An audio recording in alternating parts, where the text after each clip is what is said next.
திருச்சி சாதனா அவர்களே, நீங்கள் வந்திருப்பது எனக்கு எல்லையில்லா மகிழ்ச்சி. அன்னைக்கு கணவன் மனைவி நல்லா நுட்பமா கவனிச்சுக்குங்க. இது இது அறிவுரையா சொல்லலை. நான் என்னுடைய வழி, என்னுடைய உணர்வை நான் உங்ககிட்ட ஷேர் பண்ணிக்கிறேன். அன்னைக்கு ஹஸ்பண்ட் அண்ட் ஒய்ஃப், கணவன் மனைவி திருமணம் முடிச்சு குழந்தை பிறந்துருந்துச்சுன்னா, தான் பெத்த பிள்ளைக்கு பாலை கொடுக்கணும்னா கூட, மாமா கொஞ்சம் அப்படி இருங்க அப்படின்னு சொல்லி மாற விளக்கி விட்டு தான் பால் கொடுப்பாங்க. ஆனா இன்னைக்கு நீ யூடியூப்ல எங்க போனா அவன் ஓப்பனா ஏதோ உலகத்தினுடைய பிம்பம் மாதிரி காட்டுறாங்க. இதெல்லாம் எப்படி? இது என்னன்னா, இதை கேட்கறதுக்கு சிரிக்கிற மாதிரி இருக்கும். அதனுடைய நுட்பமான விஷயத்தை நீங்க புரிஞ்சீங்கன்னா அதை இனிமேல் செய்ய மாட்டாங்க. அப்படி இருக்கிறாங்க. இன்னைக்கு சாதனா அவர்கள் தனக்கு இருக்கிற திறமையை வைத்து அவ்வளவு ஃபாலோவர்ஸ் வச்சு இன்னைக்கு அவங்க கிராமத்திலே அவங்க கட்டியிருக்க வீடு பெரிய வீடா இருக்கும்னு நினைக்கிறேன். சந்தோஷம், வாழ்த்துக்கள். ஆனா அதே சமயம் நீங்க நிறைய வீடியோஸ் போடுறீங்க, வயக்காட்டுக்கு போறீங்க, அழகா ஓப்பனாவே குளிக்கிறீங்க, பிரபஞ்சம் பாக்குது, அதை ரசிகர்களும் நிறைய பாக்குறாங்க. நான் கொண்டு அது உள்ளபடி, அது உங்களுடைய தனிப்பட்ட சுதந்திரம், அதுல நான் தலையிட விரும்பல. ஆனால் ஒரு நீட் தேர்வை பத்தி நீங்க ஒரு பதிவு போடுங்க, ஒரு சாதி ஒழிப்பை பத்தி ஒரு 2 நிமிஷம் பேசுங்க, லட்சக்கணக்கான ஃபாலோவர்ஸ் உங்களுக்கு வருவாங்க.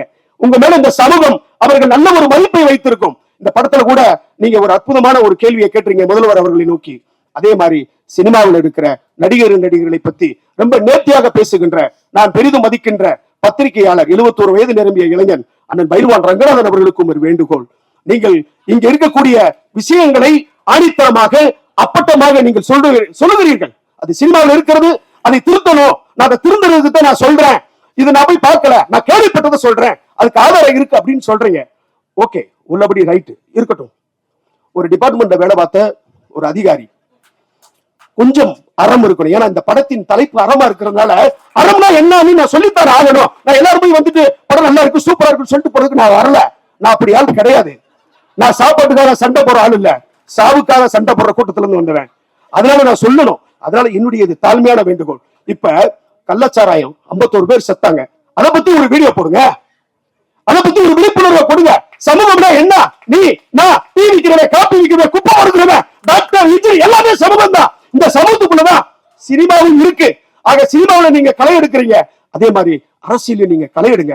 இன்னும் உங்களை நிறைய பேர் நேசிப்பாங்க.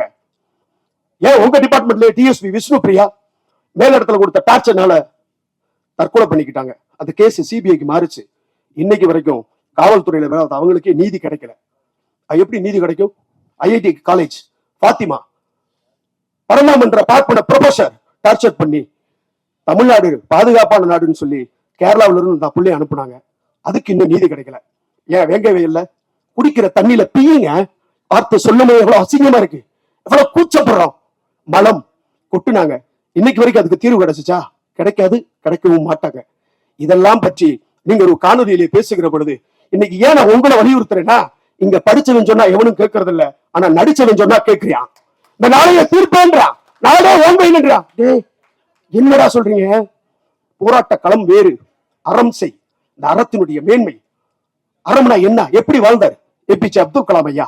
அறத்தின் நிலை கொண்டு வாழ்ந்தார். பதவி விலகுகிறார், சூட்கேஸ் எடுக்கிறாங்க, எல்லா பெட்டியும் எடுக்கிறாங்க. அந்த வேலையாளை சூட்கேஸை துடைக்க சொல்றாரு. ஐயா நான் தொடச்சிட்டேன்னு சொல்றான். மறுபடியும் நல்லா தொடங்கன்றாரு, தொடச்சிட்டேன் அப்படின்றாரு.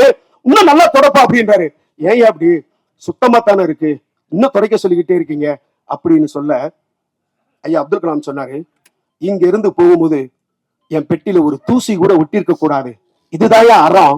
அவர் நினைச்சிருந்தா பிளைட்ல போயிருக்கலாம். இதான் அறம். அறத்தினுடைய பண்பு என்ன? அறத்தினுடைய கேரக்டரைசேஷன் என்ன? அந்த மாரலிட்டி என்ன சொல்லுது? நல்ல கண்ணு ஐயா எத்தனை பேருக்கு தெரியும்? இன்று இருக்கக்கூடிய ஜெனரேஷனுக்கு நல்ல கண்ணுனா தெரியாது. அவருடைய 84வது பிறந்த நாள் விழாவிற்கு 84 லட்சம் ரூபாய் தூக்கிட்டு போய் அந்த கட்சி கொடுக்குது. அப்படியே அந்த 84 லட்சத்தை வாங்கி மறுபடியும் கட்சிக்கே நிதியா கொடுத்த மனுஷங்க இன்னைக்கு ஒரு வார்டு கவுன்சிலர் 10,000 கோடி வச்சிருக்கான், 500 கோடி வச்சிருக்கான். எது அறம்? நிறைய பேசுறோம். இந்த அறம் நிச்சயமாக வெல்லும். படக்குழுவினர் அத்தனை பேருக்கும் என்னுடைய வாழ்த்துக்கள். இனிமேல் சென்சார் சம்பந்தமா எந்த பிரச்சனை சொல்லுங்க. வழக்குகளுக்கு அஞ்சுபவன் நான் கிடையாது. பிறப்பு ஒரு முறை, இறப்பு ஒரு முறை. அந்த இறப்பு அர்த்தமுள்ளதாக இருக்கணும். அந்த இறப்பு நம்மை நேசித்து வர வேண்டும். உங்களுக்கும் போமா முடிச்சிடும், நாளே முடிச்சிடும். எனக்கு தெரியும், டியூரேஷன் தெரியும், நான் எல்லையை தாண்ட மாட்டேன். அனைவருக்கும் என்னுடைய மனமார்ந்த வாழ்த்துக்கள். மாஸ்டர் உங்களுக்கும் வாழ்த்துக்கள். படம் வெற்றி பெற என்னுடைய நெஞ்சம் நிறைந்த வாழ்த்துக்கள். எந்த ஒரு பிரச்சனையாக இருந்தாலும் சொல்லுங்கள். நான் சார்ந்திருக்கின்ற தமிழக வாழ்வுரிமை கட்சியும் அண்ணன் முத்தமிழன் வேல்முருகன் அவர்களும் எப்பொழுதும் உங்களுக்கு உடன் இருப்பார்கள். அறம் வெல்லும். பாலு சார் வெல்வீர்கள். நன்றி, வணக்கம்.